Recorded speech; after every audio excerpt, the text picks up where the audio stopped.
Welcome back, guys, to another episode of the Rap and Wrestle podcast. You know me, I'm Derek Gambo.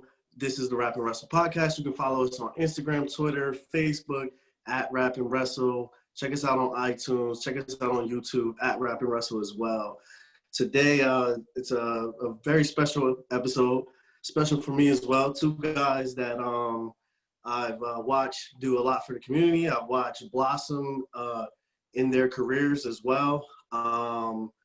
Two special guys to me, man. I just like to see their progress, and I like to see the things that they're doing and how they have been succeeding here.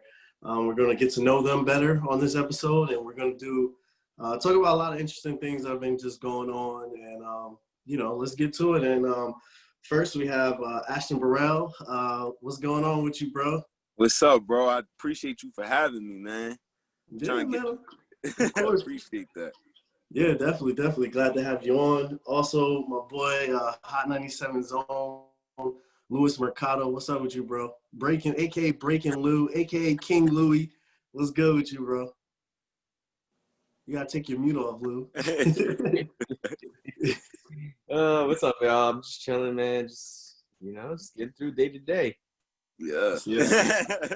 That's how I know you had a long day, man. You're working hard, like always. But yeah, I try to keep it short there because what I want you guys to, tell people who listen to the show what you guys do. So that's why I can go into a long thing about, all these great things that you do. Ashton, let's start with you. I talk to Louis all the time, so I know everything he does. But Ashton, just, tell people who are listening to the show, just like what you do, man. You make such a impact in the community. Just tell everybody, just like, everything you do and everything you're involved in. Nah, I appreciate that. Well, first and foremost, I'm a Highland Parker from the, that's off rip. I'm a Highland Parker. I'm a community leader. So I do a lot of different things within the community. Chair the state's Human Relations Commission. So, I do a lot of things like that in regards to community building, mentoring, and just improving, youth development, community development, and just, improving our people. So just trying to be literally a resource, to any capacity that I can be of helping. So that's really what it all boils down to. And at the end of the day, I'm just a vessel, that I feel God is just using to do certain things with. So, that's really the main thing of it all. But that's just a little background on me. I mean, I'm pretty sure Luke can attest to this too, that, if anybody talks about anything positive, community service related being done in Highland Park or, in our area, period, your name is usually attached to it. We know that for sure. Lou, first out, like with these things, I like these things because, me and Ashton, we work together. We do community service stuff together as well, but we never really got time to like just stop and talk to each other and, get to know each other and all that stuff. So this is a good time for us to get to do those things. Same thing with Lou too. We hang out all the time too, but we never really talk about what Louis actually does. I have like a brief, understanding of what you do. But Lou, break down what you do for Hot 97, man. Yeah. So I'm Hot 97's social media and editorial manager. So I'm in charge of everything that goes on all of our social media platforms: Facebook, Twitter, Instagram, et cetera, Snapchat, all that. Also, everything that goes on to our website, all the stories that we do, any features, breaking stories, all of those things that go on the website. I also work on eBro in the morning. I work on digital for eBro in the morning, and you might hear me every once in a while on there as well. But yeah, I mean, for short, that's what I do pretty much. Yeah, awesome. Definitely an important factor to helping Hot 97 go for sure. For you personally, how has, just like the change of everything, how in COVID itself, everything just getting shut down and trying to get back to normal life, how has that affected you and like the way you have to, deliver news and deliver entertainment to fans who listen to Hot 97? Well, I think with COVID, I think it changed a lot of things and put a lot of things in the forefront. It's not even just COVID. I think everything that has happened around it as well. So you always have to pay attention to what's going on. So let's say pre-March, like late March, before we were all sent home to work from home and things like that. You know, a lot of our content was a lot more, I would say maybe 90-10, where it goes, you know, breaking celebrity news and hip hop news, and all of that on our social media and within the editorials. So when COVID came on, we also have a responsibility to the public to inform them on what's going on, what are the next steps, and how, you know, what COVID, how is it affecting them and how will it affect them in the future, right? So as soon as that happened, within the next 2 weeks, we were covering basically daily the new updates on when it comes to COVID, including next steps, you know, within the weeks and the months afterwards. Not necessarily reporting on like this many people died today, but more so, this is how it's going to affect you. This is how it's going to affect work, including the stimulus packages and things like that. How it's going to help the normal person. Okay, we had to use our voice to make sure we inform the people on how is it going to affect you and how can you stay safe. So that's how we were doing it, and we continue to update as things continue to open and things like that. How it also affected things. Remember, at the same time, we had these protests because George Floyd happened. So you had all these things going on hand in hand. So we had to really focus on our own community as well and how we can help our community. You know, Black Lives Matter, you know, really reporting on those stories, making sure also, I know for Juneteenth, so the day before that, we posted, I think for 12 hours straight, I posted a new name every 8 minutes, which is the time that George Floyd's neck was constricted of air as the officer was on top of him. Every 12 minutes, we had a new name of a person, of a Black person that was killed by the hands of police. We posted that on social media. That's all we posted on social media throughout the day until 6 o'clock, which was the town hall that night. Yeah, well, man. On Juneteenth, we helped give some focus to what Juneteenth was and what like local businesses and stuff that we can support. This is also something I do want to focus on more so in the future with small businesses and how we can help them within the Black and brown communities as well, using our website to do that. Yeah. So, I mean, it's kind of a long answer, but that's kind of how we have changed what we were focusing on. A little less, especially in the first 2 months, a little less on the breaking news and the gossip. And let's be honest, there wasn't much of that going on anyway. But how we can help our communities, how protect our communities, and how keep our communities safer. Yeah, that's what I like. That's why I kind of like wanting to, you know, bring you two together, because you deliver that message. Ashton is helping with the actual work out in the field as well. Like you guys, you tie it together. For you, Ashton, just like with how everything has been going on, I know you just being, doing civil rights activism. I know like with COVID and kind of like everybody being home and actually being able to focus on stuff. Like it started with George Floyd. Well, really, it's been going on, but the big issue for everybody, it started with George Floyd, and you were putting together, all these events. You actually put out together a protest here in Highland Park as well. How has that changed for you, just trying to put these events together, as well as trying to follow guidelines as well, so that people aren't getting affected at the same time? Absolutely. I mean, it's definitely. Even starting at the George Floyd thing, even when I said I was gonna do that protest, I was like organizing it in my head. I'm like, yeah, this is right to be against complete, because that was kind of in the beginning too. So it wasn't a lot of real regulations. It was just kind of stay inside. That's all we knew, like stay inside. You know what I mean? Don't be around people. And then I just got to the point, I was like, man, we've been in a pandemic. There's people out here literally dying every day. you know, because of their skin tone. You know what I mean? And that was the mindset that I went into it with, and I was kind of like, you know, bumped it. And then I said too, you know, you still gotta, cause you know, you got a mixture of people, even within the pandemic itself. You got some people like, don't tell me put my mask on. I don't want my mask on. Then you got some people that's like, nah, keep your mask on.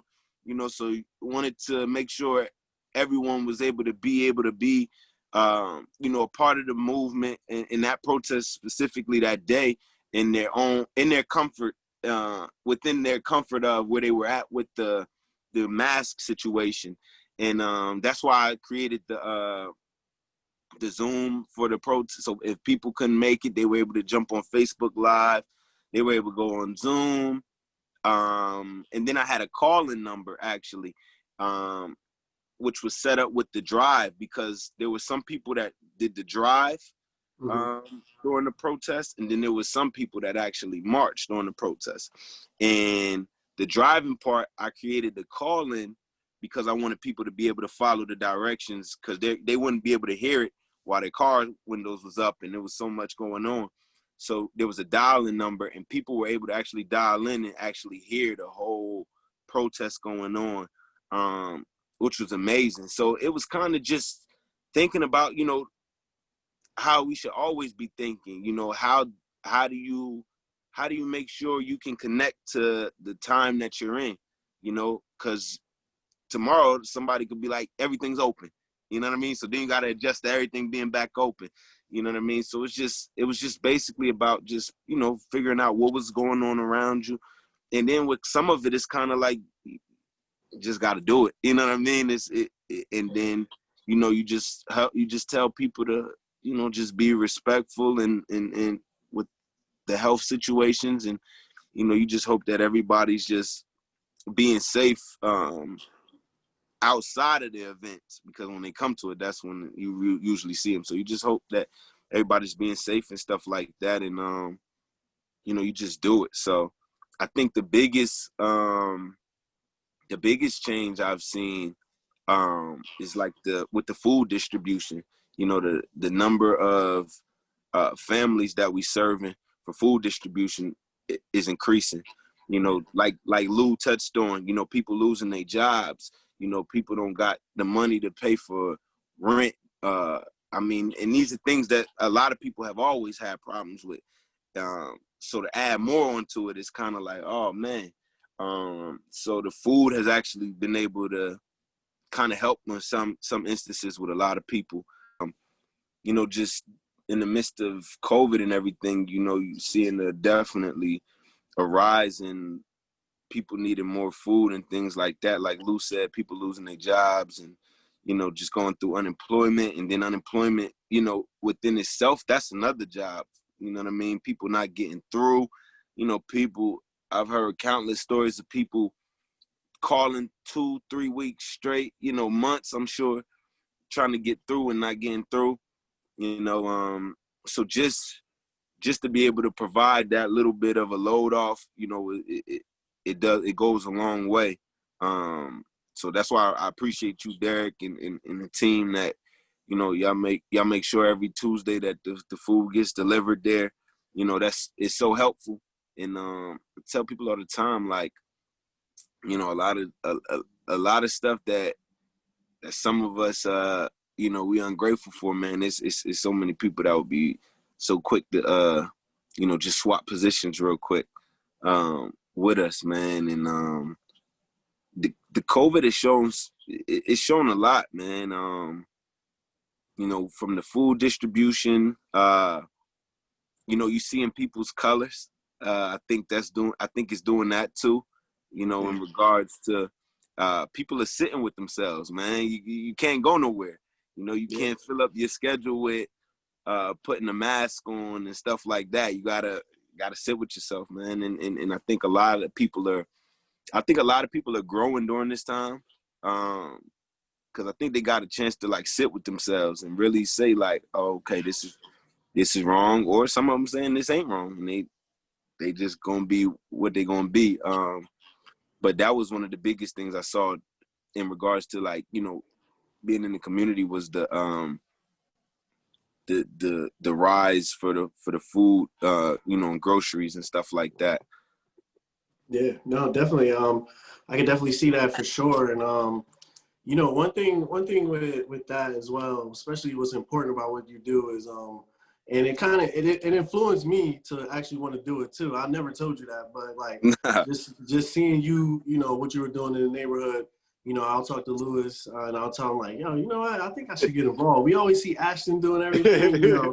We should start helping out too and doing stuff. So that was one of the things that kind of made me want to get down. And I think for us especially, I think it's important that especially like the younger guys, that they see people that look like us that are doing these things, that are out there volunteering, that are helping other people. Because sometimes I think we get tied up in that just thinking about yourself.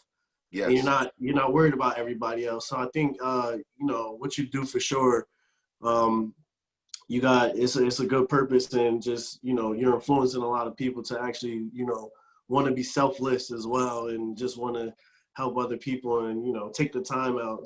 For me, it's like I'm taking out 3 hours every Tuesday. You know what I mean? Yeah.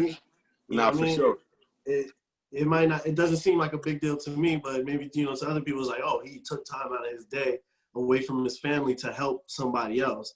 You know what I mean? So I think we need to touch on that more. We definitely need to do that Absolutely. more as minorities for sure, just to show like, let's help each other. Let's help other people in general. It's not just about, ourselves. We talked about George Floyd, and, that's kind of like, during COVID, what kind of made, everything explode. And, everybody, finally came to the realization, the United States, that these things are happening in the U.S. and, there's prejudice going on, there's racism going on, things that we knew was happening for all these years, but, people finally decided to talk about it. Some people. Some people, facts. Some people. But, and some people still act like it doesn't exist. Oh, yeah. They're like, what are you talking about? For sure. That's a whole other story. But, it's like, I feel like we're at the point now, it's like, we did the protest, we did everything, and then still things are happening like what happened to Jacob Blake. Yeah.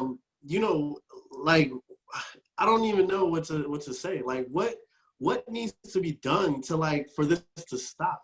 Like, what do you guys think like needs to be put in place? What do we as a people need to do? What should happen with police? I'll start with Lou first. Like, what are things that can be done to help finally cease all these things so that they aren't happening anymore? I think people just need to talk to each other. I think that's one of the biggest things going on right now, especially, look, racism has been going on for forever, right?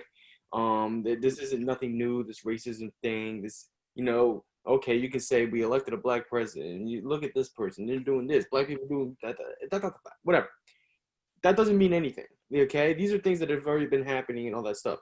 Racism still exists. There's systemic racism and all of that, right? I think one of the biggest things we need to do, though, is talk to each other. I think right now, more than ever, we are in a very secluded time where everybody is only talking to people and getting information from their own bubbles. Okay, especially now with COVID, that you've been sitting inside with just the same people, the people that talk to you, the people that are just like you. You're not experiencing anything new. You're not talking to anybody different. Although if you are talking to somebody, it might be on Twitter, which you're trolling, or you're talking to or Facebook. You're just arguing with people based on your own beliefs.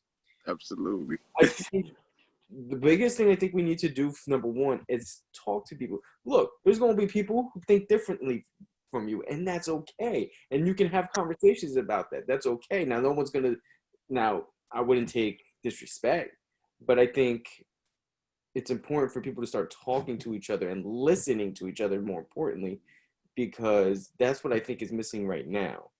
Also, I think people need to go outside of their box and watch and listen and read information from different sources and different places. Because again, you're only reading things that reinforce what you already think. That may not be true, or If you don't experience it, you won't, or you don't hear about it, or you don't read about it, then you're not going to think about it. So you're not looking at it from a different point of view.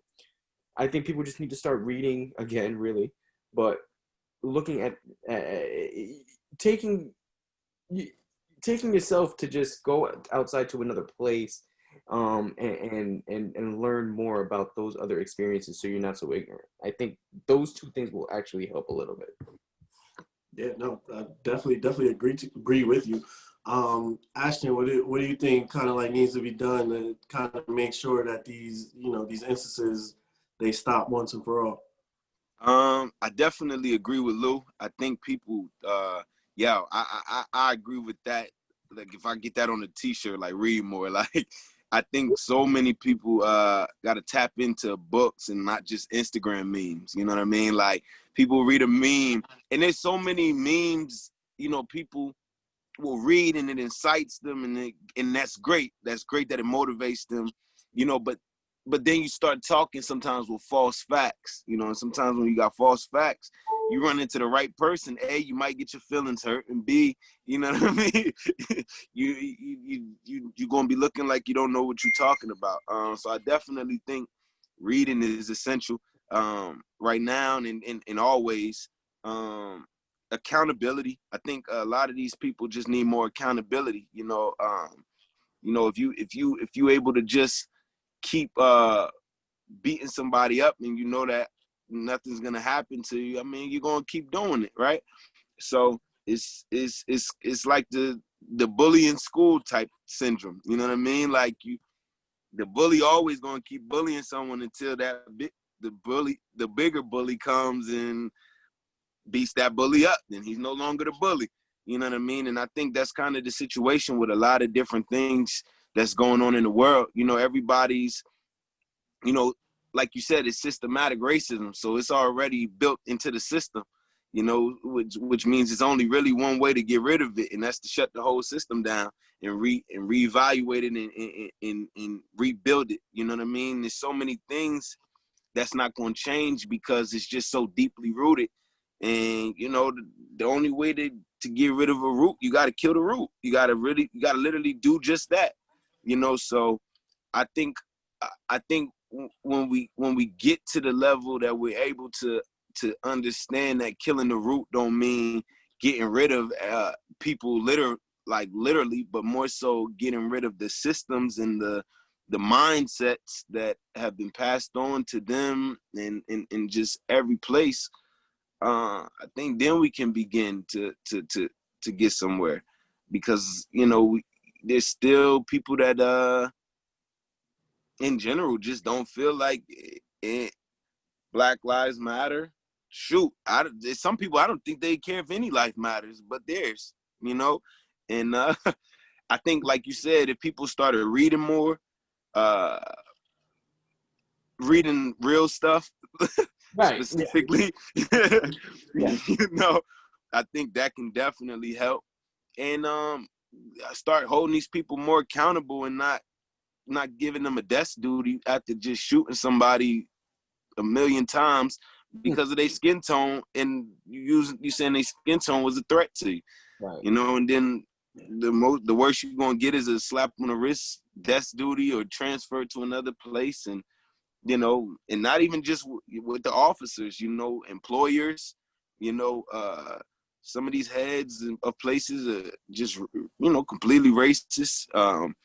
And, if we continue to support them and just say it's okay, then people just going to do what they want to do, but until, people start really saying, nah, we're not accepting that, we're not taking that, some of it might just continue to happen until we really, like I said, just shut the system down and rebuild it back up. Yeah, no, definitely. I think that for sure. I mean, never in my life did I ever think I would hear anyone say and actually start to defund the police. Yeah. I don't think any of us ever thought we would hear that people would start taking money away from the police and start allocating it to, things that it should go to. And I think that's been, that's one of the number one problems when you look at a lot of these urban areas, you know, money will be put into these areas, but the money isn't going to the right places. It's like it gets handed to the guy at the top, and then it doesn't get trickled down to the right places that it's supposed to.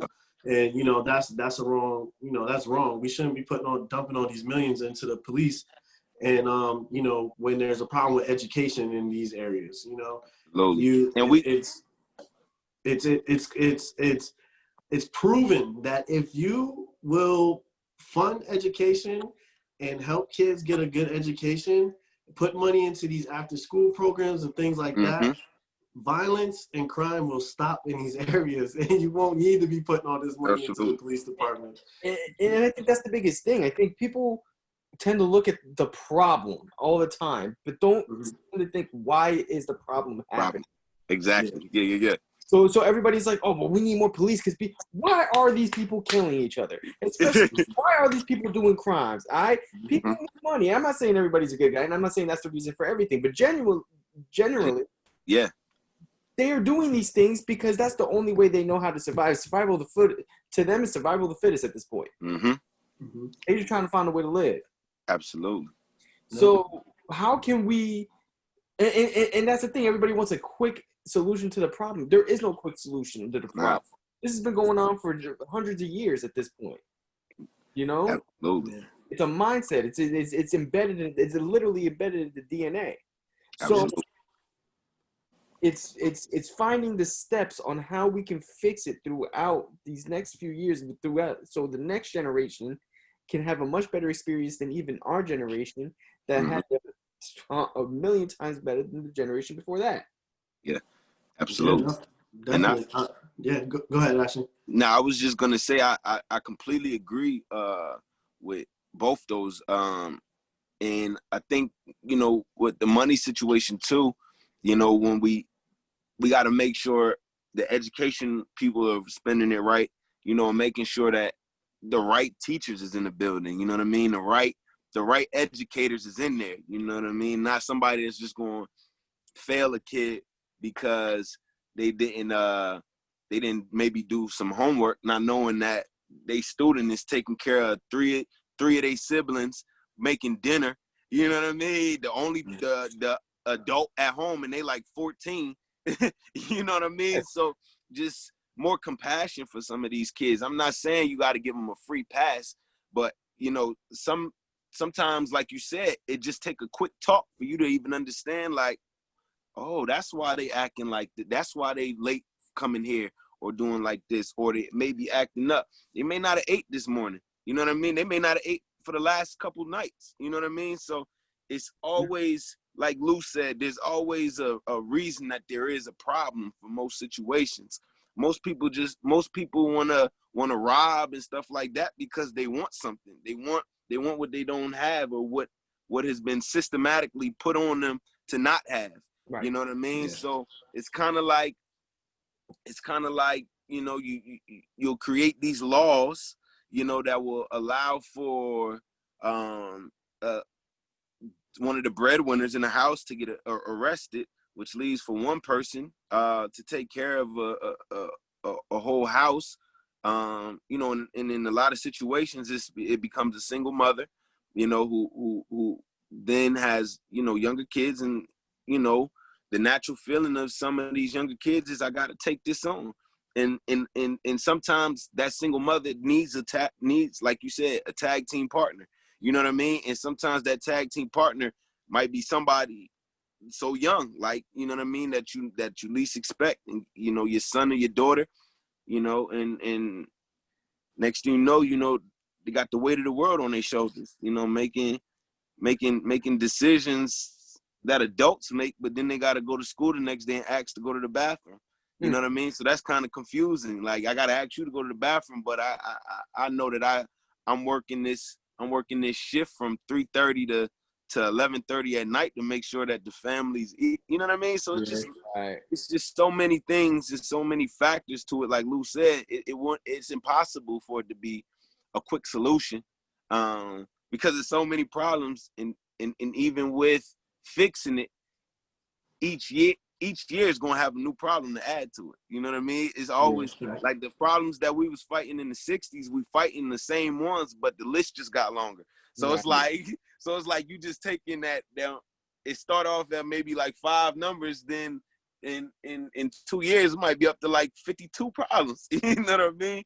So you know, we definitely we got to start taking care of, you know, a lot of the problems and situations first, you know, so we can start to take off some of these layers. Definitely. No, definitely. Yeah. I think, you know, exactly what you said. I always, whenever someone tries to, you know, like argue or bring up the facts, like all these things happen, you know, what's the number one thing someone wants to say when, you know, these things happen is that, oh, black people are killing black people in their own areas. Yeah. And it's like, yeah, it's happening. There's a whole list of reasons why this is happening there. Absolutely. Let's try to fix all these other things so that will stop happening too. Right. You know, let's do something so that'll stop happening. Let's do something. Then the other thing is they like to say more white people are killed in America than black people. So why aren't you outraged about that too? Let's do something about that too. White people shouldn't be getting killed. Black people shouldn't be getting killed. No people should be getting killed. So let's fix this whole thing together. It's not a proportional argument. I mean, come on. If there's more white people in the world, of course there's more white people. People getting killed. Exactly. And if you really think about it, and then proportionately, it's what, 30 times more black people getting killed than white people. If you put it all in the same, you know, same even. If you and then also, you also got to think about it like this. What is black on black crime and white on white crime? White people are usually in a community with more white people. Black people are usually in the community more black people. Yeah. So, of course, we're killing our own kind. These are the people we're around. Non-stop. You know? These are not communities. So absolutely. Yeah. And then on top of that, like Lou said, you know, you these are the people that these people are around nonstop. And then on top of that, it's like the areas and how they portion these areas, you know, who they're sending to certain areas. You know, somebody get out of, you know, they'll let somebody off from you know, they'll let the murderers, the killers, the rapists, all that, they'll send them all back to the hood. You know what I mean? But they won't, you know what I mean? They won't let them into the suburbs with Karen and whatever, you know what I mean? And if they do, then they already know what they're doing. They calling the cops to let you know that they're in the area. You know, even if they're not convicted of anything, you know, they just convicted of being a black person, a lot of people. You know, so like it's so many. Like you said, I think a lot of times people want to find any type of number that can you know, be a rebuttal back. You know what I mean? And that in itself just shows you, you know, the hypocrisy in when people say like, well, all lives matter. Well, why are you arguing with me when I said a black life matter? You know what I mean? It's not. I'm not saying F your life, F your life, F your life. I'm just saying right now, you know what I mean? The whole block, there's a block full of houses, and right now the blackest house on the block is in flames. Like, it's in flames, and we need the firefighters to come down here and put this flame out. That's what we saying. Now, you know what I mean? And if your house was on fire, you know what I mean? We will want your flame put out too. But right now, this black house has been on fire for over 400 years, and the fire is still going. Like, it's still going. All we saying is we're done being burnt. You know what I mean? And that in itself shows you, if a person can get frustrated and somebody saying that they're done with the treatment that you give them, but then in the same breath you ask them, could we switch roles and position, and they hesitate, what are we really saying? Yeah, true. You know something I also thought about when you talked about, you know, how they're sending people who go to jail, they're sending them, you know, back to these areas. You know, also too, I feel like a lot of the police officers who work in those urban areas, typically they're not from those areas. Yeah. So it's hard for you. It's hard for you if you live in a suburban area. You're used to a certain type of life and seeing things a certain type of way, and then you go to a city where there's you know, a lot of bad things happening, and then you see these people. I feel like, you know what I mean. It's just like if we grew up only in the suburbs and all you got to reference people in the urban areas is what you see on the news. Yeah. So what does news report? They just report those people killing each other, Right. doing it, selling drugs, committing crimes. So if I'm working there, I'm already got my guard up, and I'm already, you know, scared and ready to do something if somebody tries to do something to me, because the news is telling me these people are going to kill me, you know, out here. So I got to kill them first before they kill me. So I think we also need to work on that. We need to get people that are in these areas that have actually grown up in these areas to police these areas as well. Absolutely. I think that makes more sense than, you know, just sending people who aren't even from the city to take care of the people in the city. That, at least to me, that makes sense. I don't know why they changed the rules, because I think back in the day, to be a police officer in a certain area, you had to live in that certain area. You had to live in the city. Yeah, I do remember. I don't like know that. why they changed those rules, but I think that's one of the most important things. If you think about it like this, look, like you said, if you're a white man and you see all these bad things, you know, going on, and people targeting police and all like that, you're not going to know how to speak to a black or brown man, you know? Yeah. You don't understand them, and why should they respect you? Like, that's the problem too. It's just that just because you're wearing a badge, that means Yeah. you're a man or woman like I am, like, earn that respect. If you're gonna talk to you a certain way, I'm gonna talk to you a certain way back. And Absolutely. I understand that may not be right, but people don't understand the consequences to certain things. It's like, just because you have a badge doesn't mean you can talk to me a certain way. Yeah. Definitely. I agree. I agree with Lou, man. I think that is definitely a part of it. You know, that respect level. You know, I think our rules, the rules is different, and they've made those rules different. You know, it's like when people, like, you know, black people, if they're in these areas and, you know, they don't have community policing, you know, with situations like that, because a lot of times they're just eliminated from the process before even getting a chance to start it. You know, you got arrested, they got locked up, they got profiled. Some people that sitting in jail for stuff that they literally don't even know what happened. They just got picked up. You know what I mean? And paperwork all messed up. You know what I mean? And they eliminated from even getting in the discussion to even be an officer, you know what I mean, within the area that they even live in. You know, and I definitely think, why wouldn't you want to have the person that's from the area policing the area? You know what I mean? They know the area. They know the people there. It's going to be more of a, like you said, a respect thing there, you know, because people know each other. Yeah. You know what I mean?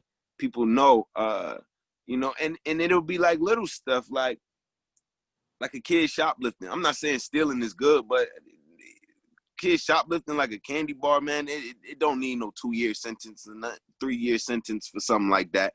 Yeah. You know what I mean? Like, that's for some kids, that's a combo. You know, don't get me wrong. You got some kids, they got to learn. Everybody learns differently.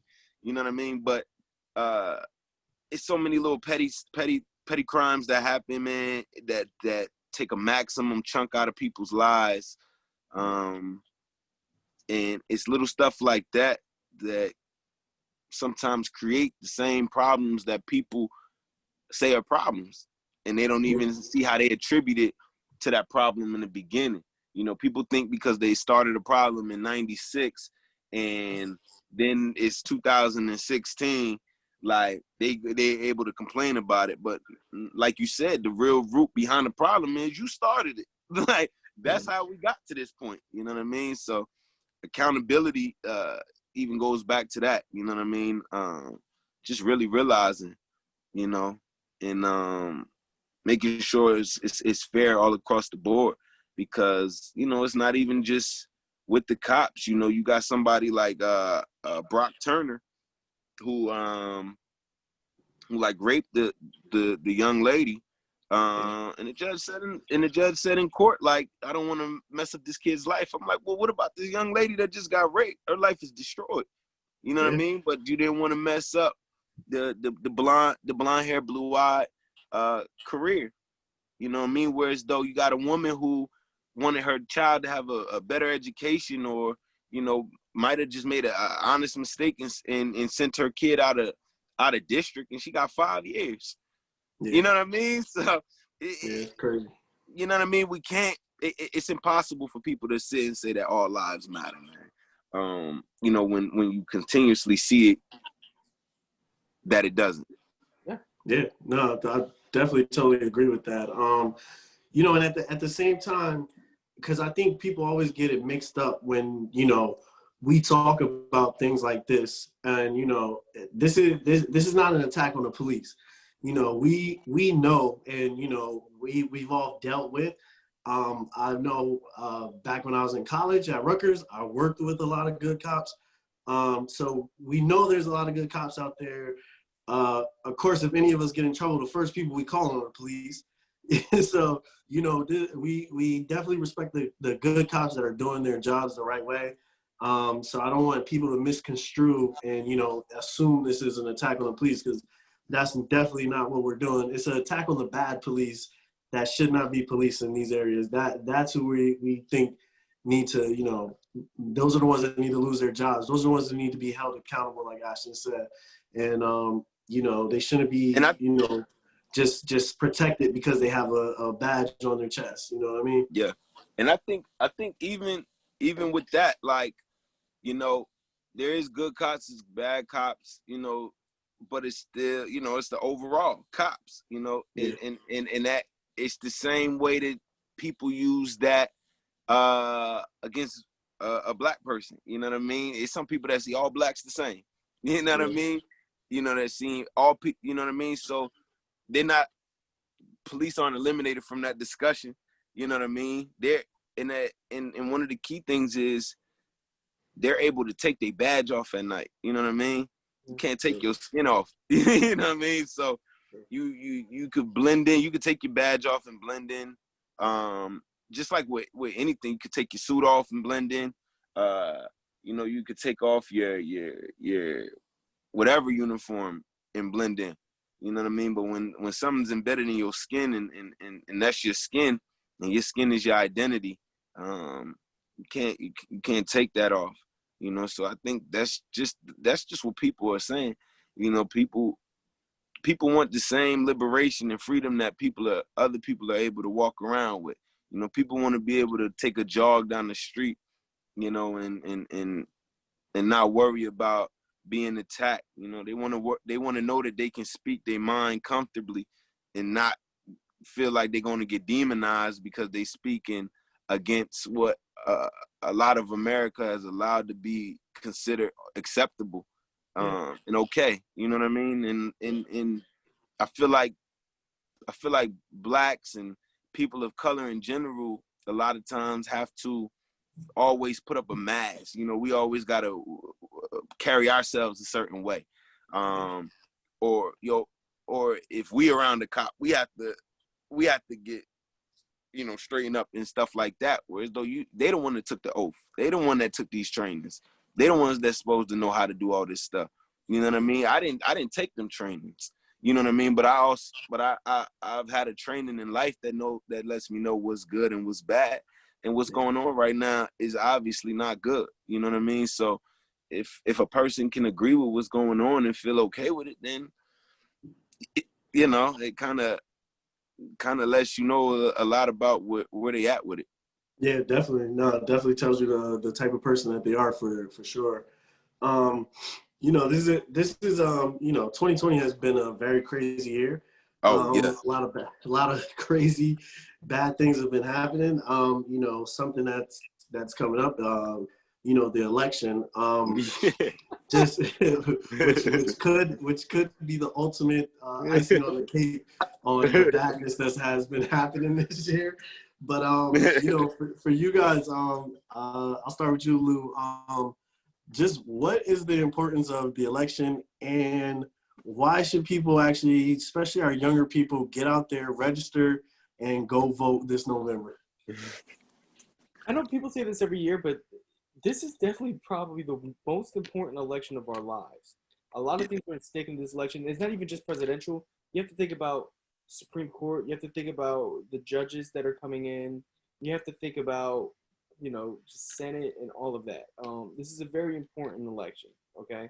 If you don't, it's basically, do you like where we're going in this country or do you not, why the young people really need to, I think there's two things. I think we really need to do a better job, and that's all of us, in educating the young people on why it's important to vote.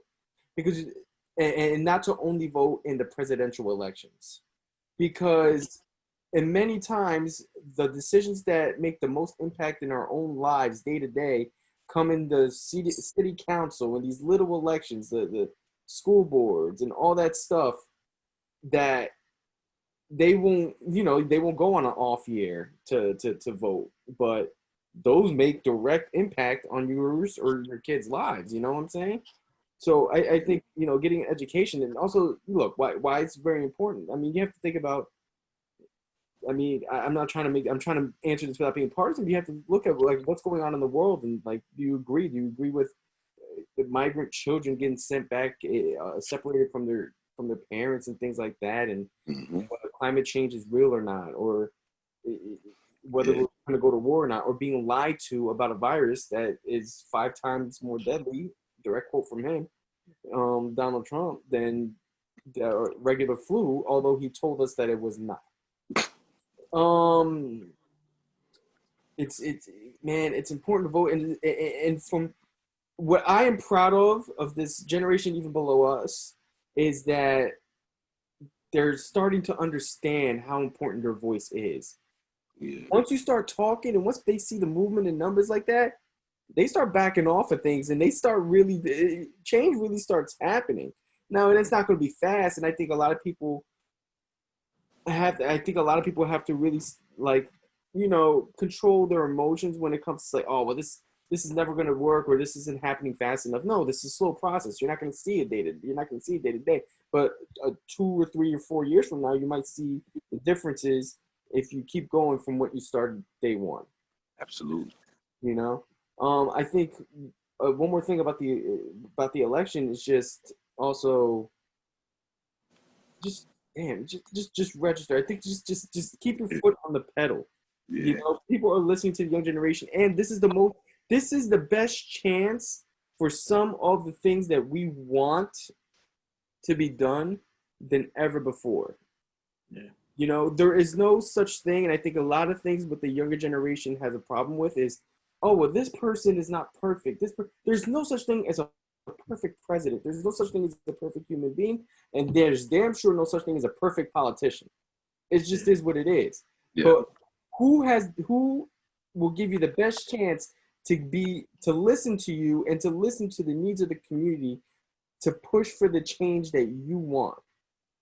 And I think that's what you need to vote for, what people need to vote for, and really get engaged with. If more people were engaged, and more younger people of color were engaged day to day, I think change will happen so much faster and so much stronger, because the races of the world, there's many people that just want us to just be like desensitized, like indifferent about everything. It's like, I'm not going to vote because no matter who I vote, it won't affect me, and that's not true. Yeah, and for you, Ashton, I know you do mentoring. I know you mentor a lot of these young guys. Kind of like, what's the message from you that these guys, once they hit that 18, that they should register, they should get out and vote. What's that message from you sound like? It's funny, like, just real quick, like a lot of this stuff is like combos like we normally have on a regular. Like, it's funny because even pre-COVID, like, when people started saying, like, wash your hands and stuff like that. That's like, if you came in my building before, you already knew that was before we even was talking about COVID. Like, they know as soon as they walk in my building, you say hello, how you doing? you speak, and you go right there and go wash your hands. I don't care what you was doing. I don't care if you just washed them right in front of me before you came in the door. You know, I already know to go wash your hands and stuff like that. And it goes the same with that, you know, with politics and stuff like that. You know, as kids that I talk to, they trumped out, you know, and then there's kids they just Democratic out, you know what I mean? And then you got kids, they Green Party, you know, their parents is Green Party, so they Green Party. And the interesting thing is, even down to some of my elementary school kids, they could talk it. They could talk politics. I think with Instagram and all these social medias kind of becoming the new news, it gives them a chance to be engaged. We keep voter registration stuff in the center. So as soon as they're 18, they're able to sign up right there and vote. Do a lot of different voter registration stuff. We just did something with Job Corps, with the Hometown Hero Club. We did a voters education in 2020 event. Actually, that was last Thursday that just passed. You know, for young people over at Job Corps and in the town here, you know, to register them to vote. And my main thing is, you know, I can't tell you who to vote for. I mean, I can tell you who I'll take, but the main thing is really know what you're voting for, and really know what you're getting. Because I think the one of the examples of that was the woman that I saw. I think she said that her and her husband, they voted for Trump. They talked to her like, I want to say like a week after he got elected. And unfortunately, her husband was literally, I believe he was deported. You know, and this was under the person that they voted for is doing. Mm-hmm. You know what I mean? And unfortunately, people know how to take advantage of people, you know, psychologically. You know, Trump knows how to incite. You know, he knows the right things to say to get people hyped up. He knows how to get racist people hyped up. He knows how to get he knows how to say some of the stuff to get the most ignorant people riled up sometimes. You know, and unfortunately, even in regards to the election, a lot of people are not even using it as political stances. Some people are using them as attacks. You know, some people don't wear Trump, just say like, I'm voting for Trump. This is my political candidate. They voting for him to show like, your life don't matter. I don't agree with your Black Lives Matter stuff. I don't agree with all that. It's Trump 2020. He's going to make America great again. And yeah. I'm like, well, how is he making it great again if it wasn't great from the beginning? You get what I'm saying? So yeah. you can't call something great that was built in the wrong way. You know what I mean? Making America great again would mean that a lot of the stuff that they think is okay today wouldn't be here. Yep. You know what I mean? But yeah. That's a discussion that a lot of them wouldn't want to have.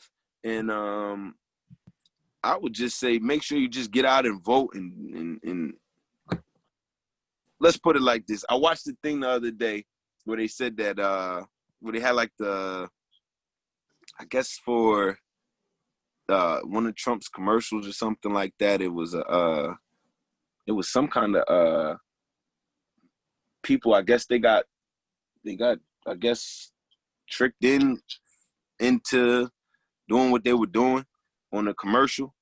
Mm-hmm. You know, so pay attention to little stuff like that, and you know what I mean, and really do the research. And I'm not saying Biden is the cleanest person. I'm just saying for everybody to just do their research, really read bills that these people have signed, legislation that these people have backed.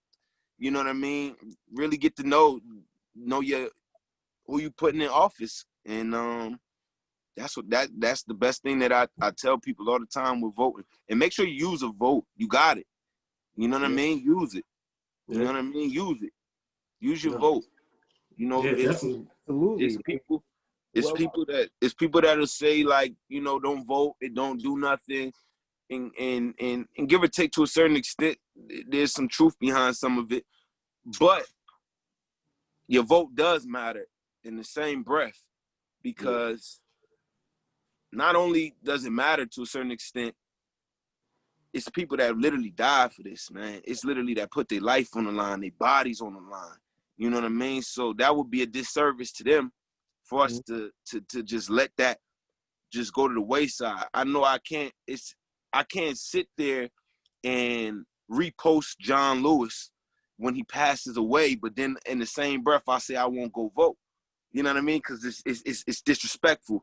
Yeah. It's disrespectful to someone like that. I can't post a Dr. King quote on my pictures all the time and then don't go vote. You know what I mean? So we gotta embody it, and also when it comes to the vote, hold the vote.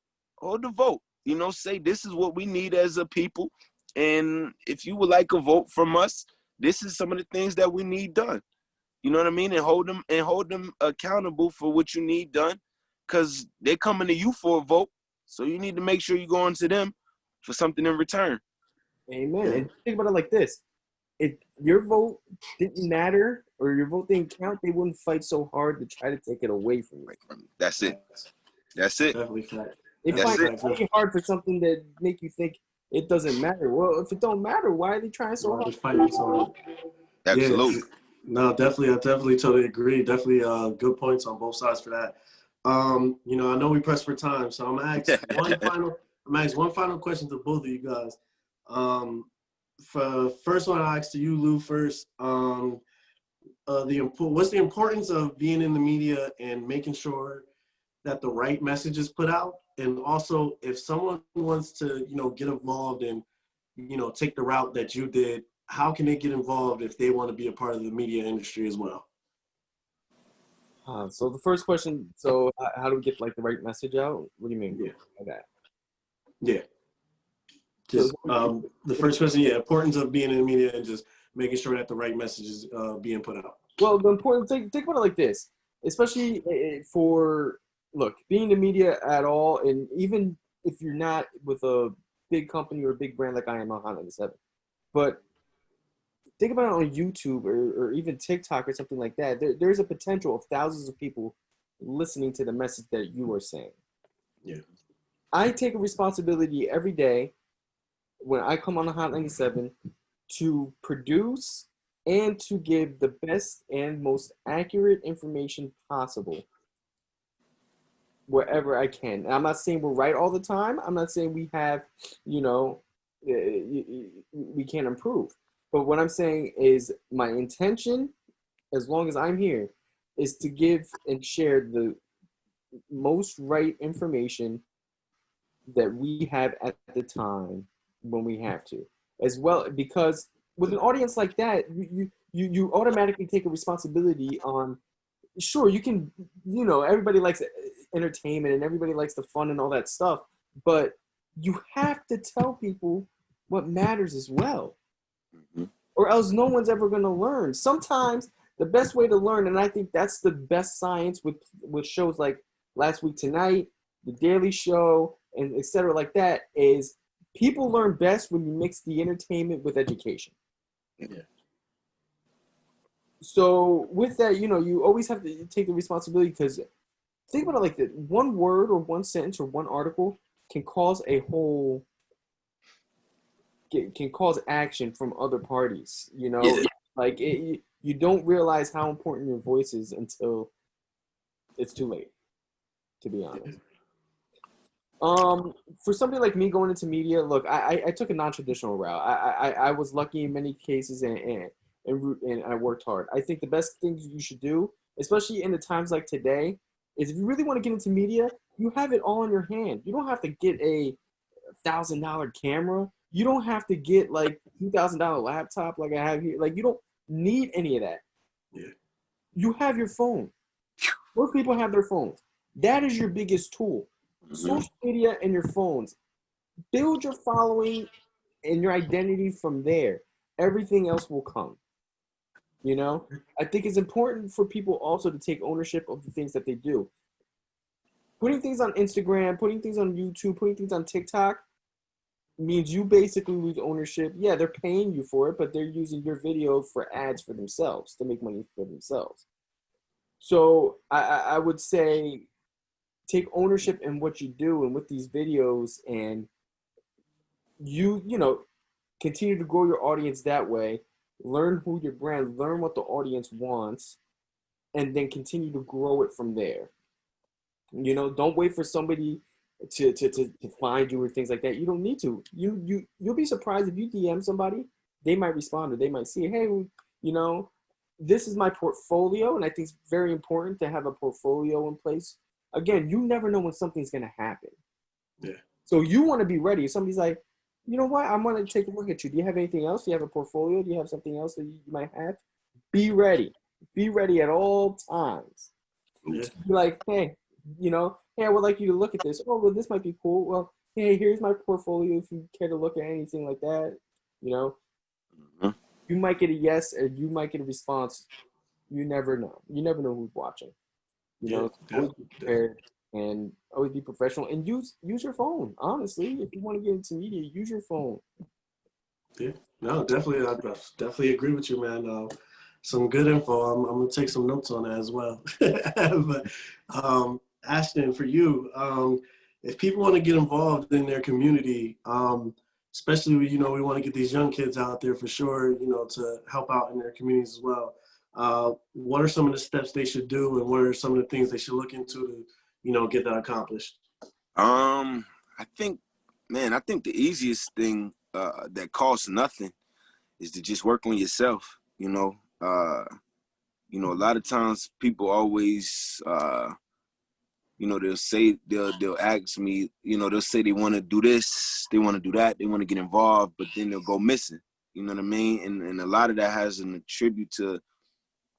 attributes to them not being in sync with themselves a lot of times, and not having everything in order, which kind of defers them from actually wanting to do or being involved in something that they say they want to do, you know. And if you work on yourself and make yourself whole, you're going to automatically exert that type of energy out to your community.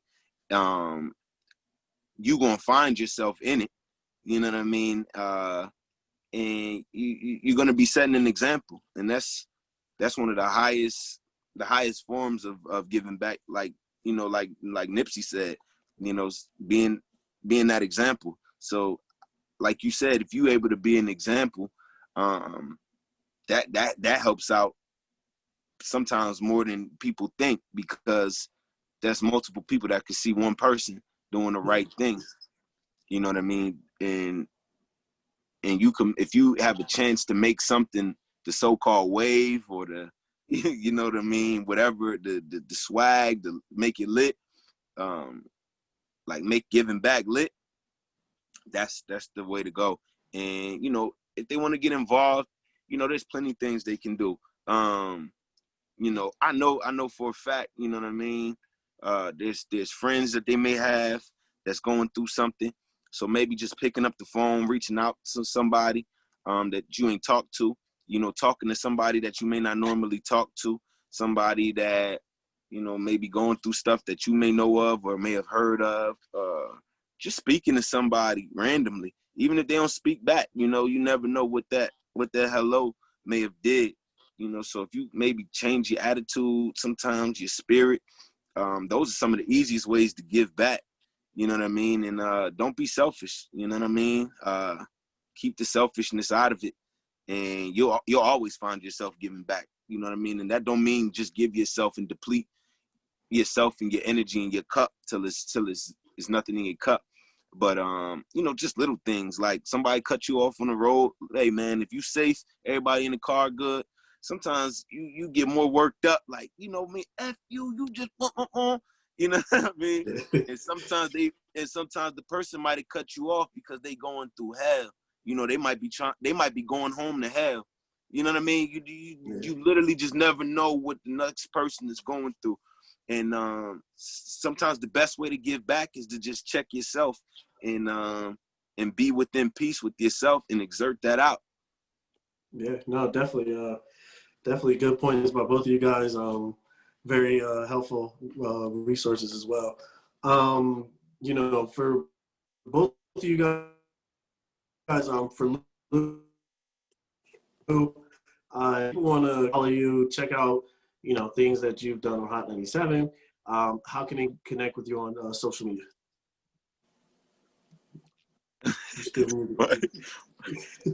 Connect with me. Breaking Loop, BreakingLou. Yeah, Breaking Lou. I'm on Twitter, Instagram. I'm on that, so you can reach me there. Yeah, definitely. And Ashton, is for you. If they want to get in contact with you or, you know, see your progress and all the great things you're doing for the community, how can they connect with you as well? I'm on Instagram at Ashton_Burrell, ASHTON_Burrell, BURRELL.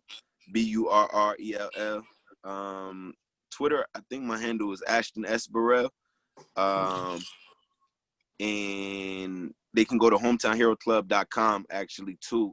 We actually have a fill out form on there. So if you want to get involved, like we did an event in Inkster, Detroit, Michigan, in December. Shoot Hoops Not Guns out there, which was huge.